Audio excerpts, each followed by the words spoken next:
ఓటమిలో కృంగినప్పుడు, కష్టాలే కలిగినప్పుడు,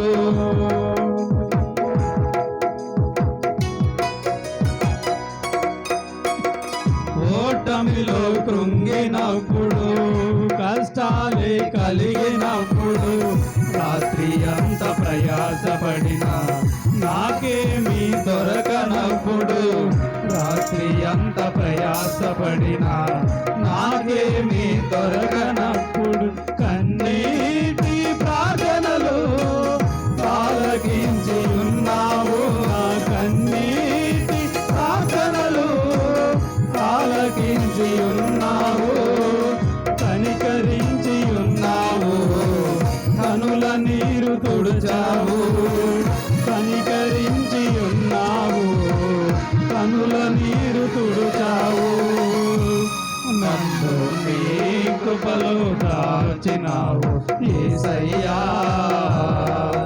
ఏ తుఫాను నన్ను తాకలేదు నీ దయ వలన, నన్ను నీ కృపలో దాచినావు యేసయ్యా, ఏ తుఫాను నన్ను తాకలేదు నీ దయ వలన.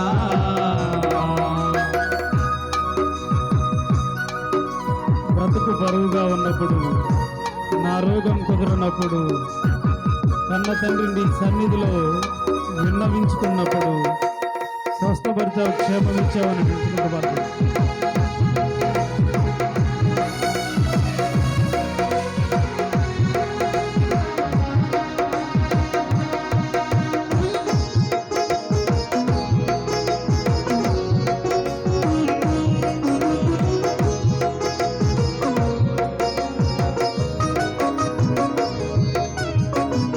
బ్రతుకు బరువుగా ఉన్నప్పుడు, నా రోగం కుదరనప్పుడు,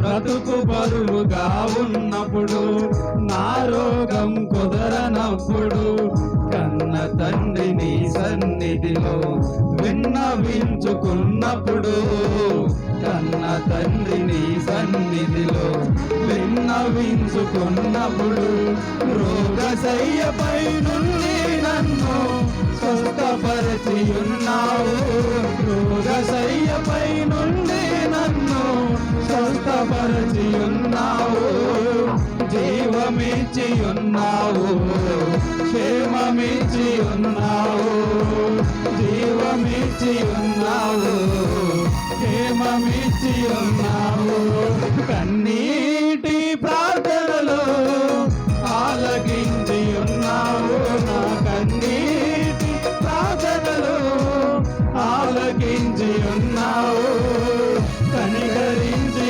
ఉన్నావు, కనుల నీరు తుడిచావు, కనికరించి ఉన్నావు, కనుల నీరు తుడిచావు, నడిచే ఆధారులలో నా తోడై ఉన్నావు, నడిచే ఆధారులలో నా తోడై ఉన్నావు, నన్ను పిలిచి ఉన్నావు, నన్ను నడుపుచున్నావు, నన్ను పిలిచి ఉన్నావు, నన్ను నడుపుచున్నావు, నన్ను నీ కృపలో దాచినావు యేసయ్యా, ఏ తుఫాను నన్ను తాకలే నీ దయ వలన, నన్ను నీ కృపలో దాచినావు యేసయ్యా, ఏ తుఫాను నన్ను తాకలే నీ దయ వలన, నన్నే కోరుకున్నావు, నన్ను ఎన్నుకున్నావు, నన్నే కోరుకున్నావు, నన్ను ఎన్నుకున్నావు, నన్నే కోరుకున్నావు, నన్ను ఎన్నుకున్నావు, నన్నే కోరుకున్నావు, నన్ను ఎన్నుకున్నావు. హల్లెలూయా. దయచేసి అందరం లేచి నిలుచున్నవారము వాక్యమును చదువుకుందాం. 2వ సమూయేలు గ్రంథము, 2 సమూయేలు, 2వ సమూయేలు గ్రంథము 22వ అధ్యాయం 22వ అధ్యాయం 32వ వచనం నుంచి 32వ వచనం నుంచి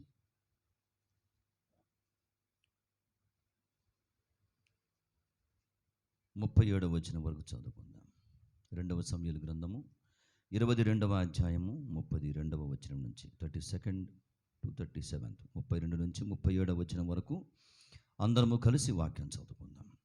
యెహోవా తప్ప దేవుడేడి, మన దేవుడు తప్ప ఆశ్రయ దుర్గమేది. దేవుడు నాకు బలమైన కోటగా ఉన్నాడు. ఆయన తన మార్గమునందు యథార్థవంతులను నడిపించును. ఆయన నా కాళ్ళు జింక కాళ్ళ వలె చేయును. ఎత్తైన స్థలముల మీద నన్ను నిలుపును. నా చేతులకు యుద్ధము చేయ నేర్పువాడు ఆయనే. నా బాహువులు ఇత్తడి విల్లును ఎక్కుపెట్టును. నీవు నీ రక్షణ కేడమును నాకు అందించదువు. నీ సాత్వికము నన్ను గొప్ప చేయును. నా పాదములకు చోటు విశాలపరచుదువు. నా చీల మండలు బెనకలేదు. వందనములు తండ్రి, మీకు వందనములు. నాయన, మీకు స్తుతులు, మీకు స్తోత్రములు. మా మధ్యన ఉన్నవాడు, వాక్యమయ్యున్న దేవుడవు. వాక్యం యొక్క గొప్పతనమును, ఔన్నత్యమును ఆశ్చర్యకరంగా పరము నుండి మీ పరిశుద్ధమైన ఆత్మచేత బలపరిచి మమ్మను సత్యము నుండి సత్యములోనికి, సర్వసత్యములలోనికి, వాక్యమైన మీ సత్యములోనికి నడిపించి ఆత్మతో సత్యముతో నిన్ను ఆరాధించలాగన సత్యమును గ్రహించిన వారమై మా అంతరంగంలో ఒప్పించబడి మిమ్మల్ని నమ్ముచు మీకు అప్పగించుకొని కృతజ్ఞతలు నాయనా అని చెప్పులాగన అంతరంగములకు శక్తిని ప్రోదు చేసేటువంటి వాడు. సహాయం చేయమని స్తోత్రములతో యేసయ్య నామమున అడుగుచున్నాము తండ్రి. ఆమెన్. అందరం దయచేసి కూర్చుందాం.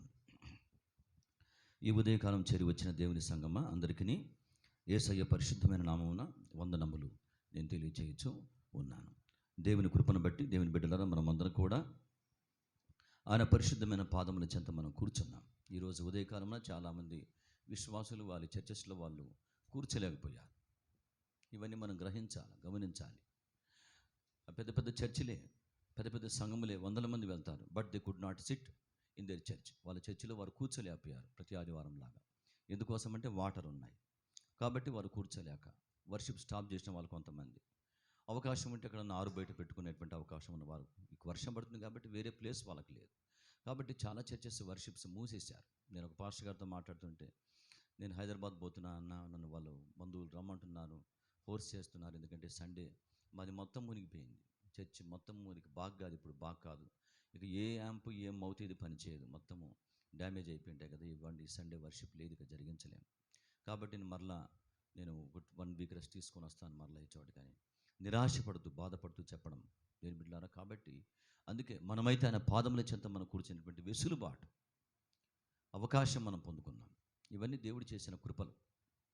అలాగని ఎంతమంది అంటే వేల మంది విశ్వాసులు దేవుని దగ్గర కూర్చోలేకపోతున్నారు. ఈ రోజున సేవకులు నించొని వాక్యం చెప్పలేకపోతున్నారు. బలముగా పాటలు పాడి వాక్యం చెప్పగలిగిన, అద్భుతంగా వాక్యం చెప్పగలిగిన సేవకులు కూడా వారి నోరు మూగమైంది, నిలబడే అవకాశం లేదు. బాధ కలిగించే విషయంలో సరే, దేవుడు ఎందుకు ఈ బాధను అనుమతించాడు? ఆయన తన చిత్తము చొప్పున. కాబట్టి దేవుని బిడ్డలు ఇవన్నీ కూడా మనము ఆయన ఉపకారములు మనకి, ఆయన దగ్గర మనం కూర్చున్నాం.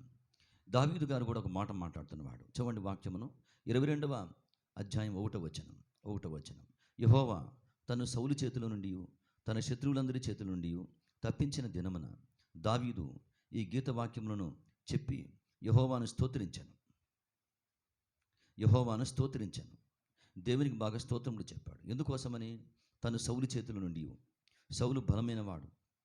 సౌలు యొక్క దెబ్బ దావీదు జీవితంలో చాలా బలమైనటువంటి దెబ్బ. ఆయన జీవితంలో ఆయన చేతి నుండి, తర్వాత శత్రువులందరి చేతి నుండి, ఇంకా చాలామంది ఉన్నారు ఆటంకాలు కలిగించేవారు, వాళ్ళందరి చేతి నుండి తప్పించిన దినమున దావీదు దేవుని చేత ఆశ్చర్యకరంగా తప్పించబడ్డాడు. మనం దేవుని చేత మనం తప్పించబడతాం. తప్పించే దేవుడు ఆయన. మనకేమీ తెలియదు, కానీ దేవుని చేత మనం తప్పించబడుతున్నాం. మరణం మనం తప్పించుకోలేము, కానీ దేవుడు ఆశ్చర్యకరంగా తప్పించి మనకు ఆయుష్యమును అప్పగిస్తున్నాడు. ఉదయకాలం ఒక పాప ప్రార్థన చేయించుకున్నారు, స్మైలీ బ్రదర్, నా బర్త్డే, మరి ఇంతకాలం ఎవరు కాపాడిన వారు? ఆయుష్ ఏంటి? ఆయుష్ ఎవరి వరం? చిన్న పిల్లలు చనిపోయారు కదా, మన పక్కనే చిన్న పిల్లలు మరణించారు. చాలామంది చెప్తున్నారు డెడ్ బాడీస్ లెక్కలేదు బ్రదర్ గారు, లెక్కలేదు డెడ్ బాడీస్. కొంచెం అటు ఇటుగా ఉన్న వారు చనిపోయారు. బెడ్ మీద ఉన్నవారు చనిపోయారు. బెడ్ మీద ఉన్నవారు చనిపోయారు.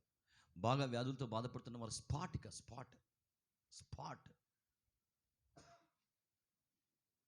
నా అన్న చెప్తున్నారు, బాబ్జన్న గారు, మేము ఇంట్లో నుంచి బయటకు వచ్చి వెనక్కి చూసేసరికి ఇల్లు నిండిపోయింది నీళ్ళు.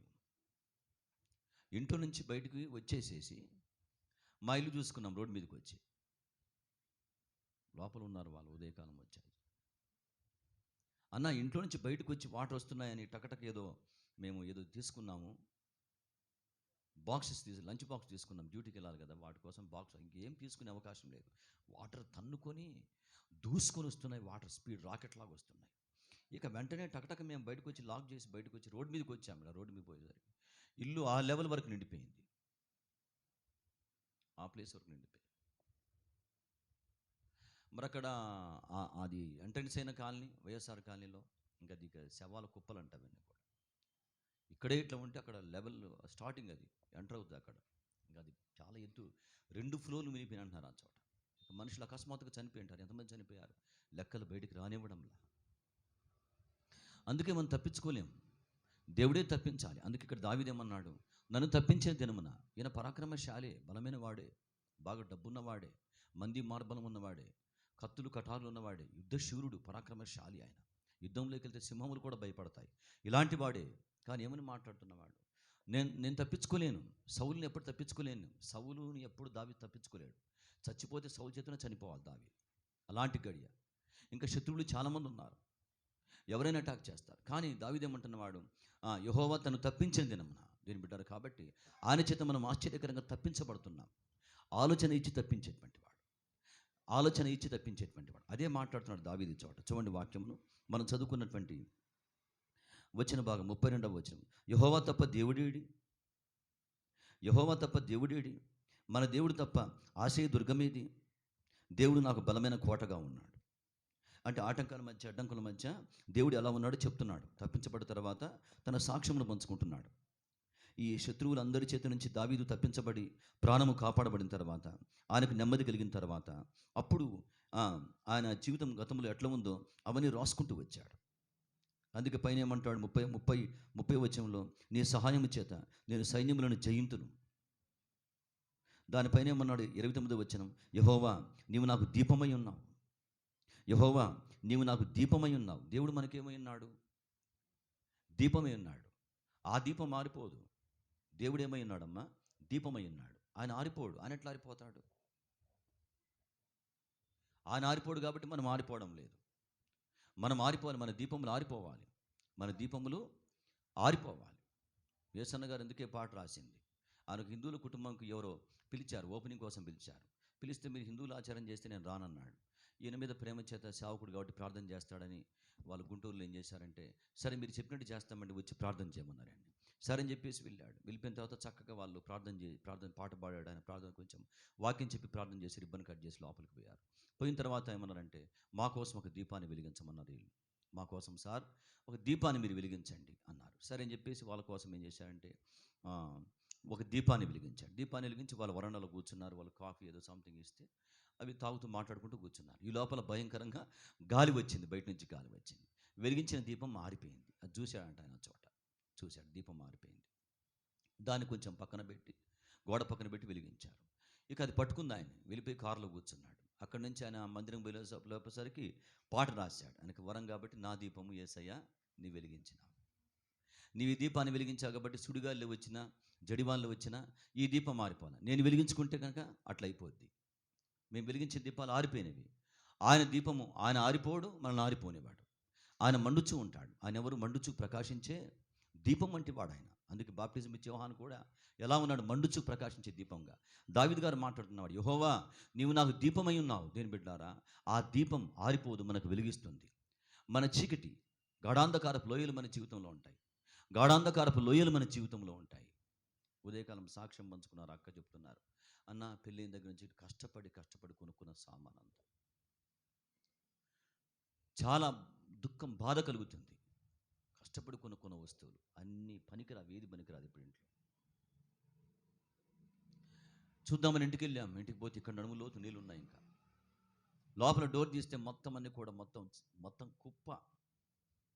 నీళ్లు మొత్తం స్పీడ్ వచ్చి కదిపేసాయి కదా, పైన కూడా కింద పడిపోయి అసలు మొత్తం ఒక దిబ్బ, ఇల్లంతా కూడా దిబ్బ.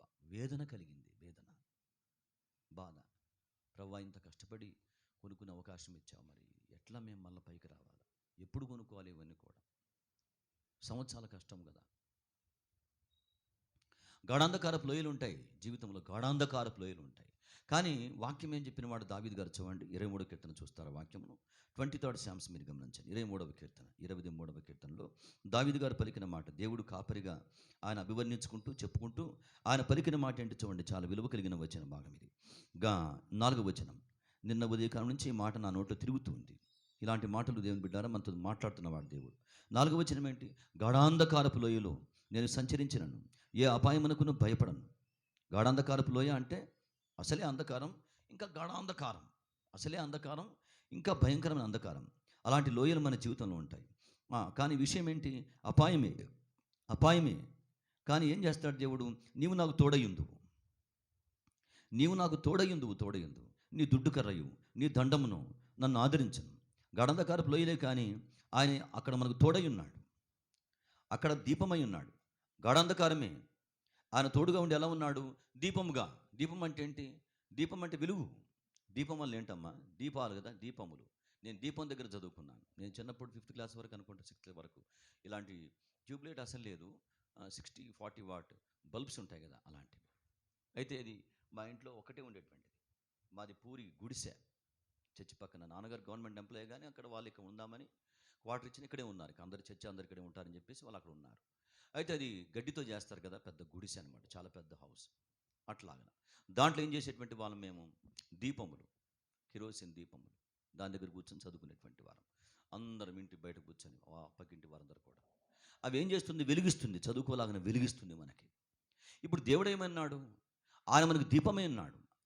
ఆయన చీకటి కానివాడు, చీకటి అయిపోతుందాన్ని తన బలము చేత ఆయన వెలిగించేటువంటి వాడు. మన జీవితంలో కొన్ని చీకటి అయిపోతుంటాయి, కానీ ఆయన దీపంగా ఉన్నాడు కాబట్టి అందుకే ఏమని తోడుగా ఉండి దుడ్డు కర్ర దండము చేత వెలిగిస్తాడు జీవితాన్ని.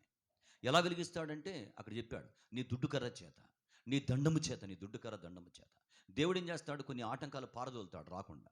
దుడ్డు కర్ర అంటే మీకు చెప్పాను, దుడ్డు కర్ర అంటే ఏం చేస్తారు? అడవి కుక్కలు, నక్కలు, తోడేళ్ళు, గొర్రెల మీదకి రాకుండా కాపరి ఏం చేస్తాడు? దుడ్డు కర్ర పట్టుకొని కొడతాడు. గొలియాతు మీదకి దేన్ని పట్టుకొని పోతున్నాడు?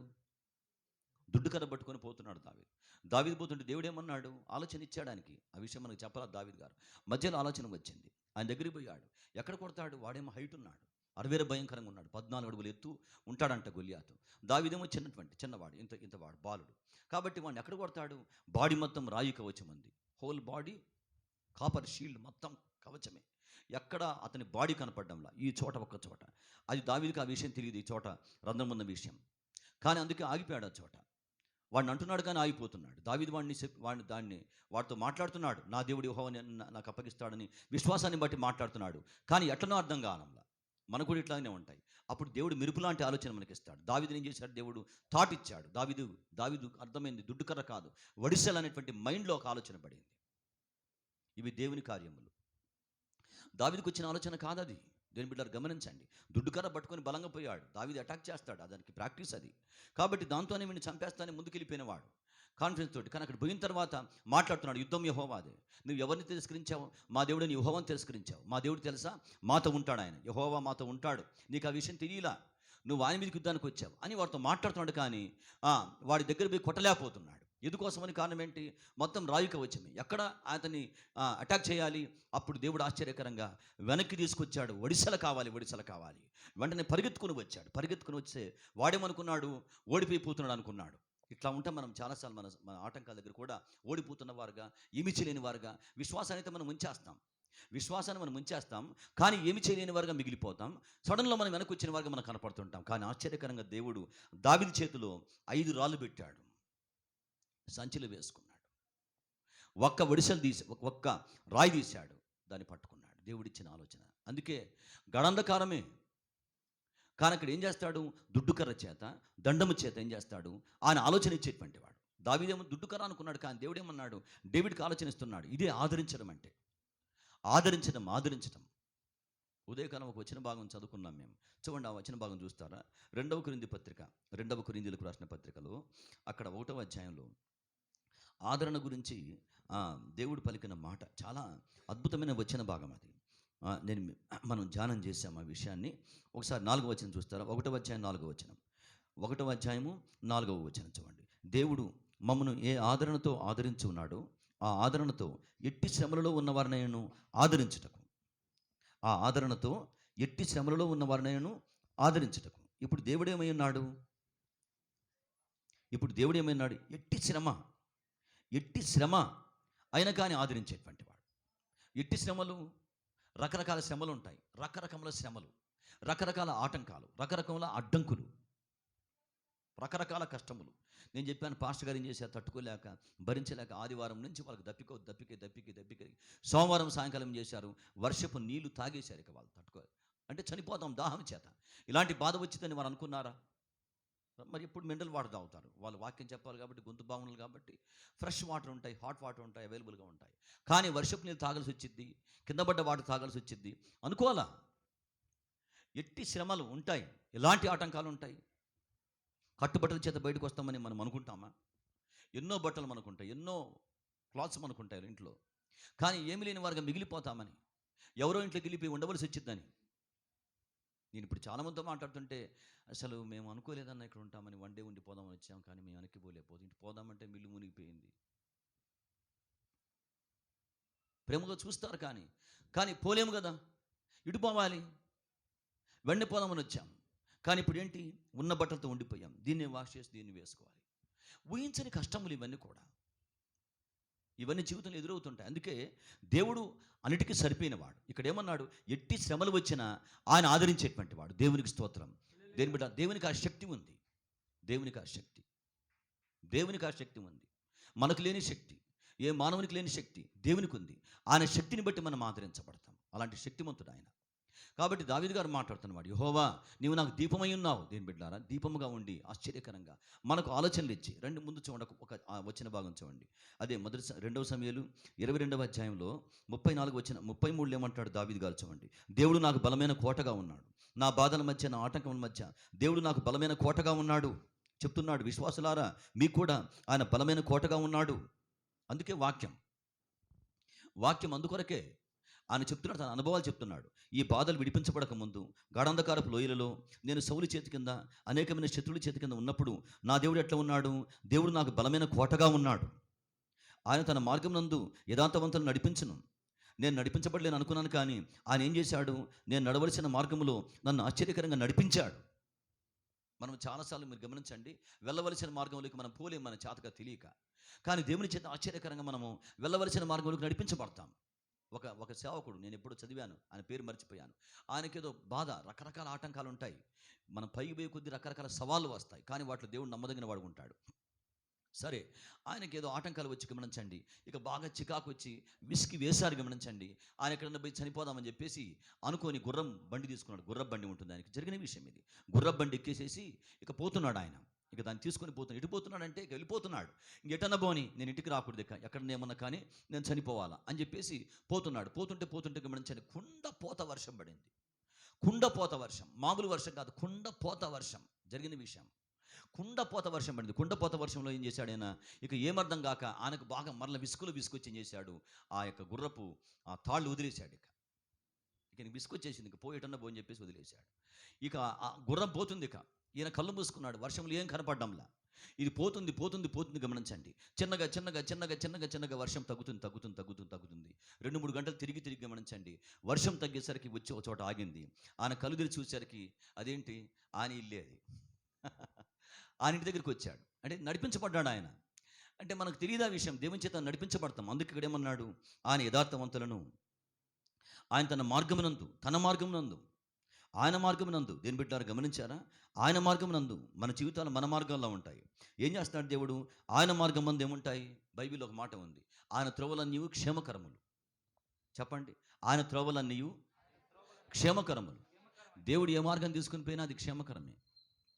ఆయన ఏ మార్గం తీసుకుని పోయినా ఆయన పడిపోడు, ఆయన నశించడు, ఆయన మునిగిపోడు, మళ్ళీ కూడా ఆయన మునిగిపోనివాడు. ఎందుకోసమని? ఆయన వెంబడి మనం ఉన్నాం. ఆయన మార్గమునందు మన మార్గాలు మనం విడిచి బయటకు వచ్చేలాగా సహాయం చేస్తాడు. అందుకే మీరు గమనించండి, వాక్యం చదవండి. 34 వచనం, ఆయన నా కాళ్ళు జింక కాళ్ళ వలె చేయను. అంటే గతంలో ఎట్లా ఉన్నాడో చెప్తున్నాడు. నేను కాలు మోపలేకపోయాను, నా వల్ల కాడ, కానీ ఆశ్చర్యకరంగా ఏం చేశాడు దేవుడు, నా కాలు జింక కాళ్ళ వలె చేసి యుద్ధము చేయలాగిన సహాయం చేశాడు. ఎత్తైన స్థలం మీద నన్ను నిలబెట్టాడు. నా చేతులకు యుద్ధం నేర్పువాడు ఆయనే, నా చేతులకు యుద్ధము నేర్పువాడు. ఇదే మీకు చెప్పాను ఇందాక. దుడ్డుకర్ర పడవేయించి దావీదు చేతులు ఏం చేశాడు, ఒడిసెల పెట్టించాడు. ఆ చేతులకు నేర్పించాడు. ఆ చేతులకు ఏం అలవాటైంది, దుడ్డుకర్ర అలవైంది. అరే సింహాన్ని చంపేశాను, వీడంతా అరే ఎలుగుబంటి చంపేశాను, దానికంటే బలమైన వాడని చెప్పేసి దుడ్డుకర్ర పట్టుకొని పోతున్నాడు. నేర్పడం అంటే ఇదే. నేర్పడం అంటే దావీదుని ఏం చేశాడు, చేతులకు ఒడిసెలు అప్పగించాడు. అందుకే దావీదు మాట్లాడుతున్నాడు, నా చేతులకు యుద్ధం నేర్పువాడు ఆయనే. అందుకే దేని బిడ్డారు, ఇలాగా మన జీవితంలో దేవుడు ఉన్నవాడు, నేర్పించి ఉన్నాడు. మన అంతరంగానికి ఎన్నో విషయాలు నేర్పిస్తున్నాడు. ప్రార్థన నేర్పిస్తున్నాడు కదా. ఏదో ప్రార్థన చేశాం, రకరకాల ప్రార్థన చేశాం, కానీ అసలు ప్రార్థనలోకి ఏం చేస్తాడు, పరిశుద్ధాత్మ దేవుడు నడిపిస్తాడు. వేటి కోసం చేయాలో, ఏమని అడగాలో, దేవుని ఏమని అడగాలో మనకు చాలాసార్లు తెలియదు. మనకు రొటీన్గా మనం కొన్ని ప్రార్థనలు చేస్తాం, కానీ మీరు గమనించండి, కొన్నిసార్లు మనము నడిపించబడి దేవుని మనం నూతనంగా అడుగుతాం, కొత్తగా అడుగుతాం. ఎందుకోసం అట్లాగంటే ఆ పరిశుద్ధ ఆత్మదేవుని చేత మనం నేర్పించబడుతున్నాం. నూతన మార్గాలు దేవుని మనం చూస్తున్నాం, కొత్తగా దేవుని మనం చూస్తున్నాం. వాక్యం ద్వారా బలపరచబడుతున్నాం, వాక్యం నేర్పించబడుతున్నాం కదా. వాక్యం అనే కలదాలు పెట్టుకొని దేవుని చూస్తే దేవుడు మనకు నూతనంగా కనబడుతూ ఉంటాడంట. వాక్యమైన కలదాలు ఇప్పుడు కలదాలు పెట్టుకుంటారు, కనపడనివన్నీ కూడా వాళ్ళు కనపడుతూ ఉంటాయి. ఎలా కనపడాలో అలా కనపడేది కలదాలు పెట్టుకుంటే. వాక్యం అనేటువంటి కలదములు పెట్టుకొని మనం దేవుని చూస్తే ఆయన మనకు కొత్తగా పడతాడు. అందుకే వాక్యం, పరిశుద్ధ దేవుడు మరల వాక్యం ఇస్తాడు. అందుకే బైబిల్ ఉన్న మాట ఏంటి, క్రీస్తు వాక్యము మీలో సమృద్ధిగా నివసింపనీయండి. ఆ వాక్యాన్ని బట్టి ఆయన చూసినప్పుడు మనకు లోపల గమనించండి, నూతన ఆత్మ. ఇలా ఈ విషయం కోసం దేవుని అడగాలి, ఈ సంగతి కోసం దేవుని అడగాలి, ఈ విషయం కోసం భారంగా దేవుని అడగాలి. లేకపోతే నా జీవితంలో విడుదల కోసం ఇలాగ దేవుని అడగాలి, ఈ విధంగా దేవుని అడగాలి అని మనం దేవుని బలము చేత నేర్పించబడుతుంటాం. వాక్యం మనం చూసాం కాబట్టి ఆయన మనం నూతనంగా మనం చూస్తున్నాం. ఇలాగ దేవుని చేత మనం కాపాడబడుతున్నాం. అందుకే దేవుడు ఎలా ఉన్నాడు, తప్పించే దేవుడుగా. దావీదు మాట్లాడుతున్నవాడు, సౌలు చేతుల నుంచి నేను తప్పించుకోలే అనుకున్నాను, శత్రులందరి చేతుల నుంచి నన్ను ఆశ్చర్యకరంగా యెహోవా తప్పించిన దినమున స్తోత్రములు స్తుతులు చెప్పినవాడు. కళ్ళు వంచి మన కళ్ళు మూసుకొని ఈ మంచి పరిశుద్ధమైన ఉదయకాలం దేవుని బిడ్డలారా కృతజ్ఞతలు చేద్దాం, స్తుతులు చేద్దాం. కొన్ని నిమిషములు ఎలా దేవుడు మన జీవితాల్లో ఉన్నాడు, మన జీవితంలో ఎలా ఉన్నాడు, ఆయన ఏమై ఉన్నాడు, ఎటువంటి వాడుగా ఉన్నాడు, వాక్యం చేత మనం బలంగా నేర్పించబడుతున్నాం కదా. ఆయన ఎవరు, తప్పించే దేవుడు, ఆలోచన ఇచ్చి తప్పించే దేవుడు, నేర్పించి తప్పించే దేవుడు అని వాక్యం ద్వారా మనం చూస్తున్నాం. ఆయన మన పాదల మధ్య ఏమై ఉన్నాడు, ఆయన మనకు దీపంగా ఉన్నాడు. యెహోవా నీవు నాకు దీపమై ఉన్నావు. ఆయన మనకు దీపమై ఉన్నాడు. ఆ దీపం ఆరిపోదు, ఆ దీపాన్ని ఎవరు ఆర్పలేరు. కాబట్టి మనకు ఆయన వెలుగునివ్వగలడు. అది గాఢాంధకారమైన, మహాశ్రమకాలమైన, ఎట్టి శ్రమ అయినా, ఎలాంటి శ్రమ అయినా, ఎలాంటి బాధ అయినా ఆయన దాంట్లో ఎలా ఉన్నాడు, దీపంగా ఉన్నాడు. దీపంగా ఉండి చీకటిమయం కానివాడు, మార్గాలు చూపించేటువంటి వాడు. ఆయన తన మార్గం నందు యథార్థవంతులను నడిపించును. మనం దేవుని చేత, దేవుని బిడ్డారా, అవును, ఆటంకాల మధ్య, అడ్డంకుల మధ్య మనము దేవుని చేత ఆయన మార్గములలో నడిపించబడుతున్నాం. ఆయన మార్గాలు తెలియని వారం మనం, కానీ ఆశ్చర్యకరంగా ఆయన చేత ఆయన మార్గములలో నడిపించబడుతున్నాం. ఆయన మార్గములన్నీ క్షేమకరములే. ఉదయకాలం మనం ఆరాధనలోకి నడిపించబడుతుండగా కృతజ్ఞతలు చెప్దాం. అందరూ ప్రభువుకు వందనములు చెప్పండి, ప్రభుతో మీరు మాట్లాడండి, దేవుని స్తోత్రం చెప్పండి. ఎలా ఉన్నాడో చెప్తున్నాడు, ఆయన ఏమై ఉన్నాడో చెప్తుండగా ఇలా తప్పించేవాడుగా ఉన్నాడు, తప్పించే దేవుడు ఉన్నవాడుగా ఆయన మనం కనపరుచుకొని చూడగా, నడిపించబడుతుండగా మనం అందరూ కూడా దేవునికి వందనములు చెప్పుటకు అందరూ ప్రభుతో మీరు మాట్లాడి ఆరాధించండి, వందనములు చెప్పండి, స్తుతులు చెప్పండి. స్తోత్రములు తండ్రి, స్తోత్రములు. అవును తండ్రి, నీవు యథార్థవంతుడవు ప్రభువా. పరమ తండ్రి నాయన మీకు వందనములు అయ్యా. నీ సహాయము చేతనే ప్రభువా అందరూ ప్రభుతో మీరు ప్రాకారములను దాటించే దేవుడవు ప్రభువా. తండ్రి వందనములు తండ్రి. అయ్యా కృతజ్ఞత. దావీదును ప్రభువా, అవును తండ్రి, సౌలు తరుముచున్నప్పుడు ప్రభువా నాయన, వందనములు తండ్రి, వందనములు. శత్రువులు తరుముచున్నప్పుడు ప్రభువా నాయన, తండ్రి మీకు స్తుతులు తండ్రి. అయ్యా వారి చేతిలో నుంచి ప్రభువా నాయన, అవును తండ్రి, అయ్యా తప్పించిన వాడువు నీవు ప్రభువా నాయన. తప్పించే దేవుడు, తప్పించే స్తోత్రాలు చెల్లిస్తున్నాం ప్రభువా నాయన. తప్పించే దేవుడు, తప్పించే అయ్యా మా శ్రమలలో తండ్రి నాయన నాయన, పరమ తండ్రి మా బాధల్లో ప్రభువా నాయన వందనములు నాయన, మమ్మలను తప్పించి తండ్రి నాయన స్తుతులు తండ్రి, నడిపించుతున్న వాడవు నీవు ప్రభువా. తప్పించి నీకే స్తోత్రాలు చెల్లిస్తున్నాం ప్రభువా. అయ్యా నీ దయగల కృపగల నీ ఆ కరుణా హస్తములను బట్టి ప్రభువా నీకు స్తోత్రాలు చెల్లిస్తున్నాం ప్రభువా నాయన. అయ్యా మా ఆశ్రయ దుర్గము నీవే ప్రభువా నాయన, నీవు తప్ప మాకు దేవుడు ఎవరు ప్రభువా నాయన. అయ్యా మా ఆశ్రయము నీవే ప్రభువా నాయన, నీకు వందనాలు స్తోత్రాలు చెల్లిస్తున్నాం ప్రభువా నాయన. అయ్యా నీవు మండుచు ప్రకాశించుచున్న ప్రభువా నాయన, దీపం వలె మాకున్నారు ప్రభువా, నీకు స్తోత్రాలు చెల్లిస్తున్నాం ప్రభువా. అయ్యా నీకు వందనములు తండ్రి నాయన. అవును ప్రభువా, మేము వెలిగించిన దీపం అయితే ప్రభువా నాయన, అయ్యా సుడిగాల్లో వచ్చినప్పుడు ప్రభువా నాయన ఆరిపోతుంది కానీ ప్రభువా నాయన. అయ్యా నీవు వెలిగించిన దీపము ప్రభువా, అది ఎలాంటి సుడిగాళ్ళు వచ్చినా గానీ ప్రభువా, ఎలాంటి గాఢాంధకారపు లోయలు వచ్చినా గానీ ప్రభువా నాయన ఆ దీపము ఆరిపోదు ప్రభువా. అయ్యా నీవు వెలిగించిన దీపం ప్రభువా ఆరిపోదు ప్రభువా, అందును బట్టి నీకు స్తోత్రాలు చెల్లిస్తున్నాం ప్రభువా. అయ్యా మా దీపమును ప్రభువా నీవు వెలిగించావు ప్రభువా, దీపంగా ఉన్నాడు, స్తోత్రాలు చెల్లిస్తున్నాము తండ్రి. అయ్యా నీ దండమును ప్రభువా కరయు ప్రభువా నాయన ఆదరించి ప్రభువా నాయన, అయ్యా దీపం వలె మా ఎదుట నిలిచి ఉన్నది ప్రభువా, నీకు స్తోత్రాలు చెల్లిస్తున్నాము తండ్రి నాయన.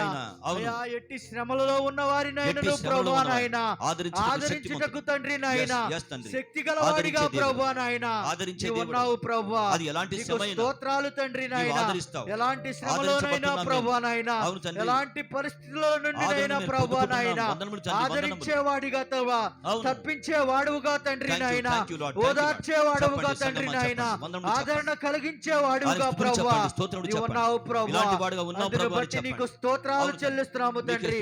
అయ్యా మా జీవితాల్లో ప్రభువా నాయన ఎన్నో సమస్యల నుంచి ప్రభువా, ఎన్నో గాఢాంధకారపు లోయల నుంచి ప్రభువా నాయన, అంతు చిక్కని సమస్యల నుంచి తండ్రి నాయన తప్పించి విడిపించావు ప్రభువా, నడిపిస్తున్నావు ప్రభువా, నీకు స్తోత్రాలు తండ్రి. అయ్యా నీకు వందనాలు చెల్లిస్తున్నాం ప్రభువా, నీకు స్తుతులు నాయన. అయ్యా నీకు వందనాలు తండ్రి నాయన. అయ్యా నీవు మండుచున్న దీపం వలె తండ్రి నాయన మా మధ్య ప్రకాశించుచున్నావు ప్రభువా, నీకే స్తోత్రములు తండ్రి. అయ్యా నీకే వందనములు తండ్రి నాయన. అయ్యా నీకు స్తోత్రాలు చెల్లిస్తున్నాం యేసయ్యా. అవును తండ్రి. సుడి గాలిలో నైనా జడివానలో నైనా ఆరిపోదులే నీవు వెలిగించిన దీపము, నీవు వెలిగించిన దీపము, నీవు వెలిగించిన దీపము, నీవు వెలిగించిన దీపము, నీవు వెలిగించిన దీపము, నా దీపము యేసయ్యా నీవు వెలిగించినాము.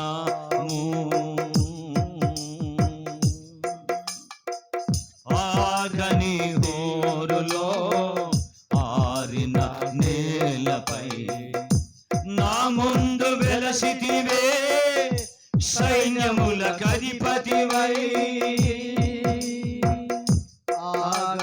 హోరులో ఆరిన నేలపై నా ముందు వెలసితివే సైన్యములకు అధిపతివై, పరాక్రమశాలివై నడిచావు కాపరిగా, పరాక్రమశాలివై నడిచావు కాపరిగా. ఆగని హోరులో ఆరిన నేలపై నా ముందు వెలసితివే సైన్యములకు అధిపతివై, ఆగని హోరులో ఆరిన నేలపై నా ముందు వెలసితివే సైన్య సైన్యములకధిపతివై పరాక్రమశాలివై నడిచావు కాపరిగా. మా జీవితాలు అలాగున్నావు తండ్రి ప్రభు. పరాక్రమశాలివై నడిచావు కాపరిగా. నా దీపము పాడి ఆరాధిస్తారా దేవుణ్ణి? నీవు వెలిగించిన నిన్ను వచ్చిన ఆరిపోనివ్వడం వచ్చిన కానీ ఆయన దీపంగా ఉండి ఆరిపోకుండా వెలిగించేవాడుగా ఉన్నవాడు ఆయన. ఆరిపోదులే నీవు వెలిగించిన దీపము, నీవు వెలిగించిన దీపము, నీవు వెలిగించిన దీపము. ఆరని దీపమై దీప్యమానమై నా హృదయ కోవెలపై దీపాల తోరణమై. మా హృదయాన్ని వెలిగిస్తున్న వాక్యం చేత నాయన కుంగిపోకుండా ప్రభువా, అలసిపోకుండా మా హృదయంలో దీపంగానే ఉన్నావు తండ్రి ప్రభువా. ప్రమాణమై నా హృదయ కోవెలపై దీపాల తోరణమై చేశావు పండుగ, వెలిగావు నిండుగా. చేశావు పండుగ, వెలిగావు నిండుగా. నా దీపము యేసయ్యా నీవు వెలిగించినావు. సుడి గాలిలో నైనా జడివానలో నైనా ఆరిపోదులే నీవు వెలిగించిన దీపము, నీవు వెలిగించిన దీపము, నీవు వెలిగించిన దీపము, నీవు వెలిగించిన దీపము, నీవు వెలిగించిన దీపము. సుడి గాలిలో నైనా జడివానలో నైనా, సుడి గాలిలో నైనా జడివానలో నైనా ఆరిపోదులే నీవు వెలిగించిన దీపము,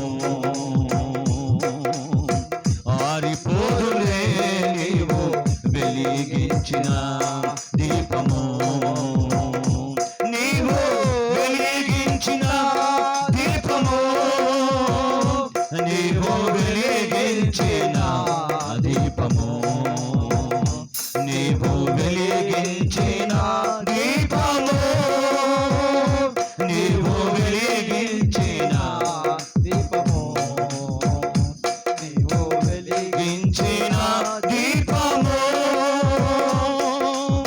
ఆగని హోరులో ఆయన నేలపై నా ముందు వెలసితివే సైన్యములకు అధిపతివై.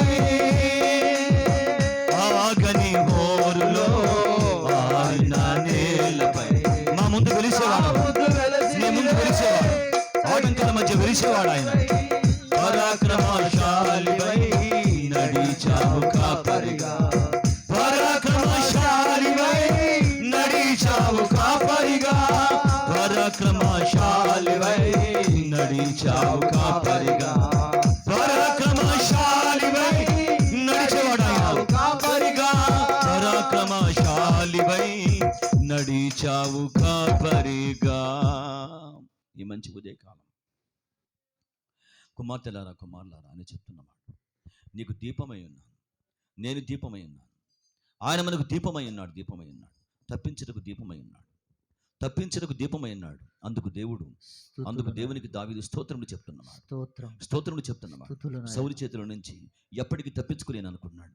సౌలు చేతిలో నాకు మరణమే అనుకున్నాడు. సౌలు చేతికి నేను చనిపోతా అనుకున్నాడు. సౌలుకు దొరికిపోయా అనుకున్నాడు. సౌలుకి దొరికిపోయా, ఇక జానడి దూరమే, బెత్తడి దూరమే, దొరికిపోయాను అనుకోని, అయినప్పటికీ నీవు నా దేవుడవని అయ్యా నీవు ఇచ్చిన ఆలోచన చొప్పున ముందుకు అడుగులు వేసినవాడు. కానీ ఆశ్చర్యకరంగా కుమారులారా సౌలు చేతికి దావీదును అప్పగించలేదు. సౌలు దావీదు కొరకు అనుదినం వెతికినను, సౌలు దావీదు కొరకు అనుదినం వెతికాడు, కానీ దేవుడు దావీదుని సౌలు చేతికి అప్పగించలేదు. స్తోత్రం. స్తుతులు నాయనా. కానీ దావీదు అనుకున్నాడు, నా జీవితం సౌలు చేతిలో చనిపోద్దేమో అనుకున్నాడు. నాయనా. నాకు బలమైన కోటగా ఉన్నాడు. ఆ సమయాల మధ్య ఇలా నేను అనుకున్నప్పుడు బలమైన కోటగా నాకు దేవుడు ఉన్నాడు అని మనకు చెప్తున్నాడు. స్తుతులు, స్తోత్రం. ఇలాగ మీకు కూడా బలమైన కోటగా ఉన్నాడు. దీని చేతిలో చనిపోతానేమో, ఇది నా జీవితంలో నన్ను పైకి రానివ్వదేమో అనుకున్న సంగతులలో ఆయన ఆశ్చర్యకరంగా తప్పించేవాడు. వందనములు, వందనములు ప్రభువా. బలమైన కోటగా ఆ విషయంలో ఉన్నాడు. దేవుడు నాకు బలమైన కోటగా సౌలు దగ్గర ఉన్నాడు. దేవుడు బలమైన కోటగా లేకపోతే సౌలు దావీదుని చంపేస్తాడు. అవును ప్రభువా. ఇలాంటి వాటి మధ్య కుమారులారా ఆయన బలమైన కోటగా ఉండి ఆయన తప్పించున్నవాడు తప్పించబోతున్నవాడు ఉన్నవాడు. ఆయన స్తోత్రం. వందనములు. ఆయన మరి చేతులకు యుద్ధం నేర్పేవాడు ఉన్నవాడు. యుద్ధం నేర్పుతున్నాడు. మనసుకు చాలా విషయాలు నేర్పుతున్నాడు. అనేకమైన సంగతులు, ఆత్మీయ పాఠములు, బలమైన పాఠములు, మన జీవిత సత్యములు, రాబోతున్న జీవితం అంతా ఎలా మనం ఉండాలో ఆయన నేర్పించేవాడు ఉన్నాడు. నేర్పించబడుతున్నా. స్తుతులు నాయనా. నేర్పించి విడిపించేవాడు, నేర్పించి జయమిచ్చేవాడు, నేర్పించి గెలుచులాగా చేసేటువంటి వాడు. దావీదుకు నేర్పించాడు. గొలియాతు దగ్గర నేర్పించాడు. ఏమి చేయాలో ఏమి తెలియకుండా విశ్వాసాన్ని నుంచి మాట్లాడుతున్నప్పుడు ఆశ్చర్యకరంగా దావీదుకు మెరుపులాంటి ఆలోచన ఇచ్చాడు దేవుడు. దావీదు దుడ్డుకర్ర కాదు వడిసెలా అని ఆలోచన వచ్చింది. పరిగెత్తుకుని వచ్చాడు. దేవుడు తప్పకుండా వారందరికీ ప్రతిఫలం ఇస్తాడు తప్పకుండా. కాబట్టి అలాగే స్థానిక ప్రభుత్వం కూడా ఎంతో స్పందిస్తుంది, ఎంతో చేస్తున్నారు. ఇంకా ఎంత చేసినా అవసరం ఉంది అన్నట్లుగా. అది ఏ ప్రభుత్వం అయినా దేవుడు అధికారుల కోసం మనం ప్రార్థన చేయాలి. వాళ్ళు కూడా సెలవు లేకుండా నిద్రాహారాలు మాని ఎప్పుడు అక్కడే ఉన్నారు, సైట్లోనే ఉండి మరి డిస్ట్రిబ్యూషన్ కానీ ఇవన్నీ కూడా జరుగుతూ ఉన్నాయి. కాబట్టి వాళ్ళ గురించి మనం ప్రార్థనలు చేయాలి. కాబట్టి ఇక్కడ హెబ్రీ పత్రిక 6:12 మనం చూసినట్టుగా ఆసక్తి విషయంలో ఎలాగ ఉండాలంటే మనం తుదమట్టుకు చివరి వరకు మన ఆత్మీయ జీవితానికి ఆసక్తి విషయంలో మరి ఇదే వచ్చిన ఆసక్తి గురించి మనం చెప్పాలంటే దేవుడు కూడా ఆసక్తిని తన పై వస్త్రముగా ధరించుకొనెను అనే మాట మనం చూస్తాం. ఆసక్తి ఆయన మరి దేవుడు మానవుని రక్షించాలి అనే ఒక ఆసక్తి అండి.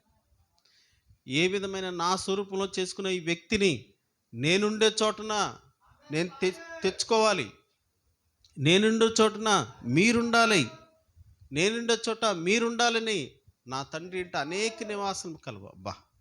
ఆయన ఆసక్తి చూడండి. మరి ఈ సువార్త మనకి వినిపింప చేసే విషయంలో దేవుడు ఎంత చక్కగా చూడండి. మనం ప్రార్థనకి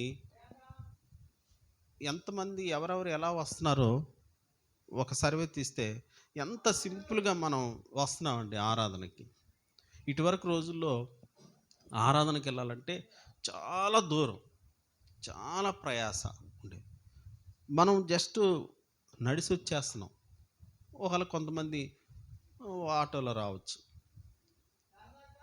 కాబట్టి దేవుడు యేసుప్రభు వారు కూడా మనం ఆయన సన్నిధికి ఎలా వస్తున్నాం అది కూడా ఆయన గమనిస్తారండి. మరి యేసుప్రభు వారు 5 రొట్టెలు 2 చేపలు పంచేటప్పుడు సందర్భంలో అక్కడ చాలా చక్కగా ఉంటుంది. 3 రోజుల నుంచి వాళ్ళు అన్నం లేదు. అప్పుడు యేసుప్రభు వారు అంటారు, వీరిలో కొందరు చాలా దూరం నుంచి వచ్చిన వారు. అంటే దేవుడు గమనిస్తాడు ఆయన సన్నిధికి ఎవరు ఎలా వస్తున్నారు, ఎంత ప్రయాసపడుతున్నారు.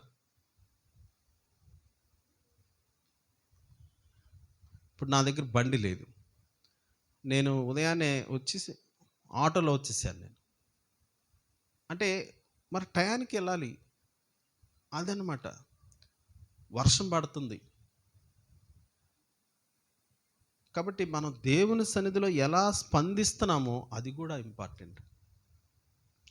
ఇప్పుడు మనం క్యాజువల్గా ఏదో సమయానికి దగ్గర, చాలా దగ్గర సమయం కూడా సింపుల్గా మనం అనుకున్న సమయంలోనే ఫస్ట్ ఆరాధన, రెండో ఆరాధన.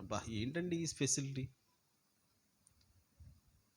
మరి అపోస్తల కార్యాలు 8వ అధ్యాయంలో ఆ నపుంసకుడు లేక కందాకే క్రింద ఆర్థిక మంత్రి యెరూషలేముకి వెళ్ళాడండి ఆరాధించడానికి. ఎంత దూరం తెలుసా? ఎంతో ఉంటుందండి, 70 మైళ్ళు ఎంతో. అదంతా మనం హిస్టరీలో చూస్తే ఆరాధన చేయడానికి ఆయన అంత ప్రయాసపడ్డాడు. ఆయనకు సువార్త చెప్పడానికి దేవుడు ఫిలిప్పుని మరి ప్రేరేపించి అదంతా కూడా మనం చూస్తాం. కాబట్టి ఒక వ్యక్తిని ప్రభు రక్షించడం కోసం ఆయన చూపిన ఆసక్తి, చొరవ, దేవుడు మన కుటుంబాలని ఇలా కాపాడి, ఇలా హోలీ మౌంటైన్ మినిస్ట్రీస్ అనే ఒక అంబరెలా కింద దేవుడు మనల్ని పెట్టి మరి ఖచ్చితమైన బోధ. చూడండి, విజయవాడ మహానగరంలో చాలామంది ఉన్నారు, కానీ దాదాపు ఒక 50% రాంగ్ డాక్టరీలో ఉన్నారు. ఎంత విచారకరం. రాంగ్ డాక్టరీన్ అంటే అర్థం ఏంటంటే, చెప్పాను కదా, 90% సత్యం, కనీసం 10% ఒక ఏదో దాన్ని ఏమంటారు, ఒక సముద్రం నీళ్ళల్లో విషం కలిపినట్టుగా అసత్యం, అలాగనమాట. వాక్యానికి విరుద్ధమైన విషయాల్లో వాళ్ళు ఎంతగానో మరి వర్ధిల్లుతున్నారు అంటానికి అతిశయోక్తి కాదు. కాబట్టి దేవుని కృప బట్టి మన యొక్క పరిచర్య, మన యొక్క సంఘం ఒక ఖచ్చితమైన సిద్ధాంతంలో లేక ఖచ్చితమైన మార్గంలో, ఒక సుబోధ లేక హితబోధ. హితబోధ అంటే ఏంటండి? ఆరోగ్యకరమైన బోధ. మేము గత దినాల్లో ఒకసారి సెమినార్ పెట్టాం. దానికి టైటిల్ ఏం పెట్టామంటే ఆత్మీయ ఆరోగ్య శిబిరం అని పెట్టాం. చూడండి, మన ఆత్మీయ జీవితానికి ఆరోగ్య శిబిరం. ఇప్పుడు వరద బాధితులు, శరణార్థులు అని మనం వింటున్నాం కదా. ఇదే అధ్యాయంలో మనం ఎక్కడో చూస్తాం, హెబ్రీ పత్రిక 6వ అధ్యాయంలో శరణార్థులై అని ఉంటుంది. అంటే మనం ఆత్మీయంగా ఒక రకంగా బాధితులం. ఆత్మీయంగా మనం ఏమాత్రం కూడా ఉనికి లేని వాళ్ళం. అందుకనే బైబిల్లో ఆత్మ విషయమై దీనులైన వారు, ఇంగ్లీష్లో ఏముంటుంది, those who are in poor in spirit అని ఉంటుంది. అంటే ఆత్మీయంగా ఇంకా నేను ప్రభా నాకు చేత కాదు, నేను అయోగ్యుడిని, నేను ఏమాత్రం కూడా యోగ్యత లేదు అని ఎప్పుడైతే మనం తగ్గించుకుని సిలువను అర్థం చేసుకుని ఆయన సన్నిధికి వస్తామో అప్పుడంట పరలోక రాజ్యం మందేనంట. దేవుని స్తోత్రం, హల్లెలూయా. కాబట్టి మనం ఏదో సింపుల్గా ఆత్మ విషయమై దీనులైన వారు ధన్యులు, పరలోక రాజ్యం వారిది అని మనం తెలుగులో ఉంది, కానీ అది మనం స్పిరిచువల్గా ఆలోచిస్తే శరణార్థులం. వరద బాధితులు ఎలా అయితే మరి శరణార్థులుగా ఉన్నారో ఇదే అధ్యాయంలో ఉంటుంది. మాట భలే మాట, నేను తర్వాత మీరు చదవండి, శరణార్థులై అంటుంది. సో ఆత్మీయంగా మనం బాధితులమే. ఈ లోకంలో పాపాన్ని క్షమించేది. నిన్న నేను ఆటోలో వెళ్తూ సువార్త చెప్పడానికి నాకు అలవాటు అనమాట. ఆయన ముస్లిం కాదు, హిందువే. చివరిలో అయ్యా యేసుక్రీస్తు ప్రభు నిజమైన దేవుడు, ఆయన మాత్రమే పాపాలు క్షమించేది అని చెప్పి ఆయన ఏమన్నాడంటే, మా ఇంట వంట లేదండి, అసలు మీరు మతం పుచ్చుకున్నారా అన్నాడు గట్టిగా. ఇంకా అలా అన్నాడని నేను కామ్గా ఉన్నాను. కాబట్టి చూడండి, ఆత్మీయంగా అందరూ ఇది మతం అనుకుంటున్నారు. ఇది మార్గం, నిత్య జీవానికి మార్గం. After death there is a life. ఎంత క్లియర్గా మనం వాక్యం చదివితే అర్థమవుతుందండి. నిత్య జీవానికి మార్గం. ఇందాక మనం ఆరాధనలో ఆరని జ్యోతి, అక్షయ జ్యోతి అన్నమాట. ఈ దీపము ఎల్లప్పుడూ వెలుగుచుండవలను, ఇది ఆరిపోకూడదు.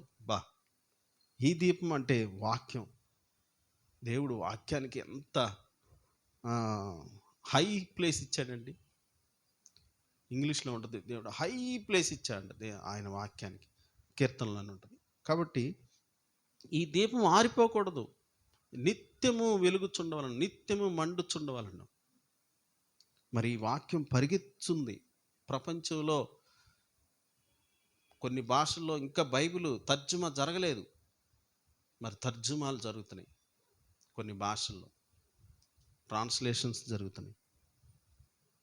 తర్జుమా అంటే ఏదో సింపుల్గా ఇంగ్లీష్ టు తెలుగు ఇప్పుడు మనకి ఫోన్లో వచ్చినట్టుగా రాదు. ఒక భాషలోకి బైబిల్ తర్జుమా చేయాలంటే పదం పదం స్టడీ చేసి, డిక్షనరీ చేసి, అదంతా చాలా కష్టం. మరి విక్లిఫ్ ఇండియా మనం వింటాం, విక్లిఫ్ ఇండియా ఐఎం ఇద్దరు టైఅప్ అయ్యి ఆ పనుల్లో నిమగ్నమై ఉన్నారు. కాబట్టి చాలా ఆయన వాక్యం పరిగెత్తుతున్నది. ఒక ఆరిపోని దీపముగా దేవుడు వాక్యాన్ని మన ముందు ఉంచాడండి. కాబట్టి ఈ వాక్యాన్ని మనము ఏదో సింపుల్గా క్యాజువల్గా చదవటానికి, లేకపోతే ఇంకేదో అలాగా మనం చూడటానికి వీల్లేదు. దీన్ని మనం ఏ విధంగా గౌరవిస్తున్నాం అది కూడా దేవుడు చూస్తాడు.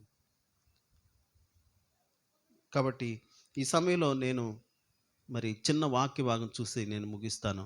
లూకా సువార్త 14వ అధ్యాయం మనం ఈరోజు ఈ లూకా సువార్త 14వ అధ్యాయం 15 నుంచి చదువుదాం కొన్ని మాటలు.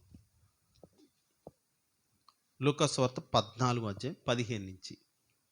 ఆయనతో కూడా భోజన పంక్తిని కూర్చున్న వారిలో ఒకడు ఈ మాటలు విని దేవుని రాజ్యంలో భోజనం చేయవాడు ధన్యుడని ఆయనతో చెప్పగా, ఆయన అతనితో ఇట్లనెను, ఒక మనుషుడు గొప్ప విందు చేయించి అనేకులను పిలిచాను. విందు కాలమందు అతడు ఇప్పుడు సిద్ధమై ఉన్నది, రండని పిలువబడిన వారితో చెప్పుడు తన దాసుని పక్కన. అయితే వారందరూ ఏకమనసుతో నెపములు చెప్పసాగారు. మొదటి వాడు, నేను ఒక పొలము కొని ఉన్నా, అవశ్యంగా వెళ్ళి దాన్ని చూడవలను, నన్ను క్షమించవలనని నిన్ను వేడుకొనుచున్నానని. మరొకడు, నేను 5 జతల ఎడ్లు కొని ఉన్నా, వాటిని పరీక్షకు వెళుచున్నాను, నన్ను క్షమింపవలనని వేడుకొనుచున్నానని. మరి ఒకడు, నేను ఒక స్త్రీని వివాహం చేసుకుని ఉన్నాను, అందుచేత నేను రాలేను అని. అప్పుడు ఆ దాసుడు తిరిగి వచ్చి ఈ మాటలు తన యజమానికి తెలియచేయగా, ఆ ఇంటి యజమానుడు కోపపడి, నీవు త్వరగా పట్టణపు వీధుల్లోనికి, సందులలోనికి వెళ్ళి బీదలను, అంగహీనులను, గుడ్డివారిని ఇక్కడికి తోడుకొని రమ్మని ఆ దాసునితో చెప్పాను. అంతటి దాసుడు, ప్రభువా, నీ ఆజ్ఞాపించినట్టు చేసింది, కానీ ఇంకనూ చోటు ఉన్నదని చెప్పాను. ఇంకనూ చోటు ఉన్నది. ఈరోజు ఈ ఒక్క మాట మనం పట్టుకోవాలి, ఇంకనూ చోటు ఉన్నది. వాళ్ళందరూ చూడండి, భోజనానికి పిలిస్తే ఏక మనసుతో ఏం చెప్పారంట? ఈ రోజుల్లో జరిగేది అదేనండి. అయ్యా, ప్రభువుని నమ్ముకోండి, సువార్తను నమ్మండి, నిజమైన నిత్య జీవము, నిత్య మార్గం అంటే ఎంతమంది ఆటంకాలు. ఈవెన్ క్రిస్టియన్స్ కూడా, అంటే జస్ట్ ఇదంతా కూడా తెలిసిన వాళ్ళు కూడా, ఈవెన్ ప్రార్థన రావడానికి కూడా, ఆ రోజు మాకు డ్యూటీ అండి, డ్యూటీ వేశారండి. సరే, డ్యూటీ చేయటం నేను తప్ప అంటలా. ఒకవేళ డ్యూటీకి వెళ్ళు, తర్వాత ఎప్పుడన్నా వారం మధ్యలో అన్నా అటెండ్ అయ్యి, లేకపోతే ఉదయకాలం ఎర్లీ మార్నింగ్ ప్రేయర్స్ అటెండ్ అయ్యి వెళ్ళచ్చు. ఏదైనప్పటికీ దేవుడు నిత్య జీవానికి సంబంధించిన విషయాల్లో ఏక మనసుతో నేపములు చెప్పసాగిరి. ఈ రోజులో జరిగేది అదేనా. ఎన్ని ఆటంకాలంటే ఏక మనసు ఎక్కడ ఉండాలండి? ఆధ్యాత్మికంగా నిత్య జీవ విషయంలో ఉండాలి. కానీ ఏక మనసుతో ఈ రోజులో లోకం అంతా కూడా అలాగే ఉంది, ఏక మనసుతో. తర్వాత మొత్తానికి ఆయన ఏదో ప్రయత్నం చేశాడు. ఇంకనూ చోటున్నది, ఇంకనూ చోటుంది. There is a place. చర్చిల్లో చాలా బెంచీలు ఖాళీగా ఉంటున్నాయి, చాలా కుర్చీలు ఖాళీగా ఉంటున్నాయి. ఎంతమంది కోసమో. ఆ కుర్చీ నిండాలంటే నువ్వు నేను ఒక పని చేయాలి. మన పక్కన ఉన్న స్థలం నిండాలంటే నువ్వు నేను ఏదో స్పందించాలి, ఏదో పని చేయాలి. అది ఎలా చేస్తావో నీకు తెలీదు, నాకు తెలీదు. అది నువ్వు ప్రార్థన చేస్తావో, వ్యక్తిగత సువార్త సేవ చేస్తావో, హౌస్ విజిటింగ్ చేస్తావో, ఎలా చేయాలంటే తర్వాత ఉందండి, ఇంకా నువ్వు చోటు ఉన్నది. నా ఇల్లు నిండినట్లు నువ్వు రాజమార్గంలోనికి కంచెల్లోనికి వెళ్ళి బాబా ఇంగ్లీష్లో ఏముంటుందంటే కంపెల్ దెమ్ అని ఉంటుంది. హోలీ మౌంటైన్ మినిస్ట్రీస్ చేయవలసిన పని ఏంటంటే ఇదన్నమాట. ఏ విధమో చేతనైనా కొందరిని అగ్ని నుండి లాగినట్టుగా కంపెల్ దెమ్. నా ఇల్లు నిండునట్లు ఎక్కడెక్కడికి వెళ్ళాలంటండి? హైవేస్ అంటే పట్టణాలు అన్నమాట. కంచెలు అంటే ఏంటంటే మిషన్ ఫీల్డ్స్. అందుకని దేవుడు చర్చితో పాటు పారాచర్చ్ ఆర్గనైజేషన్ దేవుడు స్టార్ట్ చేశాడు. దేవుడే పెట్టాడండి. ఈ ఎఫ్ఎంబివి, ఐఈఎం, బ్లెస్సింగ్ యూత్ మిషన్ ఇవన్నీ ఎందుకు వచ్చినాయి? విక్లిఫ్ ఇండియా బైబిల్ ట్రాన్స్లేషన్ దేవుడే. అంతటా అందరూ నా ఇల్లు నిండునట్లు. ఈ ఉదయకాల సమయంలో ప్రియమైన సంగమా, ఒక్కసారి దేవుడు మనకిచ్చిన గొప్ప బాధ్యత, కంపెల్ దెమ్. మనం చాలా లేజర్గా ఎన్నిసార్లు చెప్పినా వాళ్ళు రారండి అని మనం అనేస్తాం. సంఘానికి కూడా మనం తాళాలేసి రావాలండి, కుటుంబ సమేతంగా రావాలి. ఆ రోజుల్లో మరి ఫరో ఎంత ఆటంకం అంటే, ఫస్ట్ పురుషులు వెళ్ళండి, లేకపోతే ఇంకా మీ పశువులు మాత్రం ఇక్కడే ఉండాలి అన్నాడు. ఎన్నిసార్లు ఏడిపించాడు.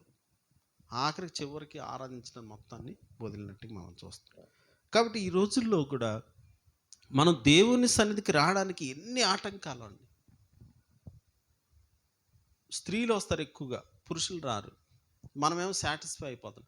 అమ్మాయి నా భక్తిని బట్టి కొద్దిగా అంటుద్దులే, వాళ్ళకి కూడా, నా పిల్లలకు కూడా అంటుద్దులే. ఏమండి, భక్తి అంటుద్దా? మన భక్తి కనీసం 1% అని వెళ్తుందా?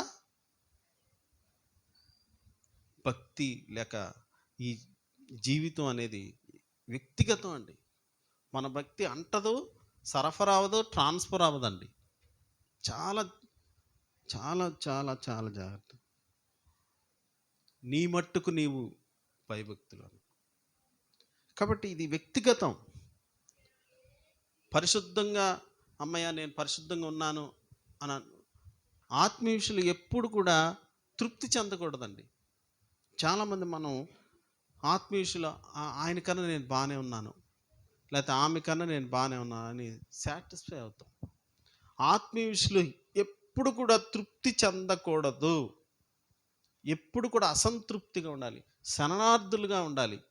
ఒక వరద బాధితుల్లాగా, ప్రభా మేము దిక్కులేని వాళ్ళం నాయన, మా దిక్కు నీవే, దిక్కు నీవే. రాజబాబు గారు ఎంత చక్కగా పాట రాశారు. మా దిక్కు నీవే ప్రభా, మేము శరణార్థులం, మేము దిక్కులేని వారు. కాబట్టి మనం ఆత్మీయంగా శరణార్థులుగా ఉండాలి. అలాగే దేవుడు మనకిచ్చిన గొప్ప పని ఏంటంటే కంపెల్ దెమ్, బలవంతం చేయాలి. ఏదో రకంగా నువ్వు ఎక్కడికి వెళ్ళినా, చుట్టాలింటికి వెళ్ళినా, పెళ్ళికి వెళ్ళినా, ఫస్ట్ వాళ్ళని అన్నీ అడిగి ఫైనల్గా ఆత్మీయ స్థితి దగ్గరికి రావాలి. ఎందుకంటే ఆత్మ ఎంత ముఖ్యమో చూడండి. దేవుడు మనకిచ్చిన ఆత్మ ఇందాక నశించిపోని జ్యోతి లేక దీపం అనుకున్నాం కదా.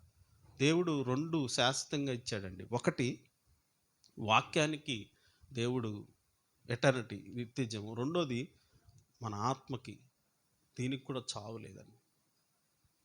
మనం చనిపోయిన తర్వాత ఉంటే నిత్య జీవం, పరలోక రాజ్యం, లేకపోతే నిత్య అర్థం కాదు, అగ్ని ఆరదు, అది అర్థం కాదు. లోకంలో ఏమంటారంటే మంచిగా ఉంటే ఒక మంచి జంతువుగా, లేకపోతే ఇంకేదో ఏదేదో అంటారు. క్లియర్గా దేవుడే చెప్పాడు స్వయంగా. ఒకే రోజున ధనవంతుడు చనిపోయాడు, పేదలాజరు చనిపోయాడు. పేదలాజరు కొనిపోబడ్డాడండి. బా, ఈ లోకంలో ఆయన స్థితి ఎంత దయనీయం, ధనవంతుడి స్థితి ఎంత ఆ, మరి ఉన్నత స్థితి. అక్కడికి వెళ్ళి ఆయన సువార్త చేస్తున్నాడు. అంటే సువార్త అంటే సలహాలు ఇస్తున్నాడు. అయ్యో నా సహోదరులు రాకూడదు, అక్కడికి చెప్పండి చెప్పండి అంటే దేవుడు ఏమన్నాడు, చనిపోయి తిరిగి లేచినా వెళ్ళినా సరే భలే అంటాడండి ఆ ధనవంతుడు. ఒకళ్ళు ఇక్కడి నుంచి వెళ్ళి చెప్తే నమ్ముతారంటే దేవుడు ఏమన్నాడు, చనిపోయి తిరిగి లేచి బాబా. ఈ రోజుల్లో లోకం నమ్మట్లా, యేసు ప్రభు నమ్మట్లేదండి, ఆయన పునరుద్ధానం నమ్మట్లా. మనమేమో ఆయన లేచాడు లేచాడు అని ఆదివారం దేవుణ్ణి ఆరాధిస్తూ ఇంత గొప్పగా మనం ఆనందిస్తుంటే లోకానికి అర్థం కాదు. అందుకని సిలువను గూర్చిన వార్త నశించిన వారికి వెర్రితనం, రక్షించబడుచున్న మనకి అనుదిన శక్తి అండి. దేవుని స్తుతిని, హల్లెలూయా. కాబట్టి ప్రభునందు ప్రియమైన దేవుని బిడ్డలారా, దేవుడు మనకిచ్చిన ఈ యొక్క ఆధిక్యత, కంపెల్ దెమ్, ఏదో రకంగా దేవుడు ప్రోగ్రెస్ రిపోర్ట్ తయారు చేస్తున్నాడు. నీ ద్వారా ఏం జరిగింది, సంఘానికి ఏం మేలు జరిగింది, నీ ద్వారా కనీసం ఒక్క ఆత్మను వచ్చిందా, ఒక ఫ్యామిలీని దర్శించావా. చూడండి, కొంతమందికి జస్ట్ ఫోన్లో మాట్లాడితే వాళ్ళ కష్టం అంతా చెప్పుకుంటారు, తీరిపోతుంది. మనం ఏం చేయం, వింటాం అంతే. వినే శక్తి నీకుందా? కొంతమంది సోది చెప్తారండి. నీకు సోదిగా ఉండొచ్చు, కానీ వాళ్ళ కన్నీళ్ళు, వాళ్ళకి బాధలు. కాబట్టి చూడండి, ఫోన్లో లేక వాళ్ళ సమస్యలంతా విని చివరిలో నీకోసం మేము ప్రార్థన చేస్తాం అని అంటే ఎంత బాగుంటుంది. వాళ్ళు అవకాశం ఇస్తే ఇంకా వాళ్ళు అడుగుతారండి, సరే నీ దగ్గర ఉంటే ఇవ్వు, లేకపోతే ఇవ్వు, మాకు ప్రార్థన చేయి. కానీ ఒకటేంటంటే వారి ఆత్మీయ జీవితం గురించి నువ్వు పట్టించుకోవాలి. ఎందుకంటే దేవుడు ఏమనంటే నా ఇల్లు నిండినట్లు, అది మళ్ళా చదువుదాం చూడండి, ఆ మాట చదవండి. అందుకు యజమానుడు నా ఇల్లు నిండినట్లు వెళ్ళి